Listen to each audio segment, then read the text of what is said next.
True to form, I left this to the very last minute. This is my Shotdeck recreation for 2025. This year I chose a scene from the movie Longlegs, directed by Osgood Perkins with DP Andres Arochi. So one of the first things was setting the scene, and thankfully my youngest son's bedroom looks almost identical to the frame from the movie. So I got some plastic paint drop sheets from my local hardware, and those are hung in the doorway and just off to the right of frame. The goal with the backlight was to try and get as close as we could with what we had. What we had was an Amazon post bag and a cardboard box. Now these were both mounted on magic arms, however with the cardboard box I cut a few holes into it to try and replicate the look of, I think, top of a stairwell or whatever it is in the original film. The light was an Amaran 60X shooting through a Fresnel at about 2700 Kelvin to try and get as close to that sodium vapor look as possible. However, I knew I would have to correct this a little bit in the grade. The key light was an Amaran 300C, and this was in our room pointed up into the corner through a 120 centimeter softbox. I had this dialed down on a blue hue, the saturation all the way down, just to get the blue in the shadows without doing too much in the grade. As for camera, I shot this on the Blackmagic Pyxis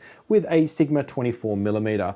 Now the 24mm wasn't quite wide enough for what I think the original frame is, which looks to be more around the 18 mark. My partner was the talent in this one, which she did an amazing job. I can't thank her enough, and I'm sorry that I made you hold your arms up in position for way too long. The final result, I think, was really, really great. And that's my Shotdeck recreation for 2025.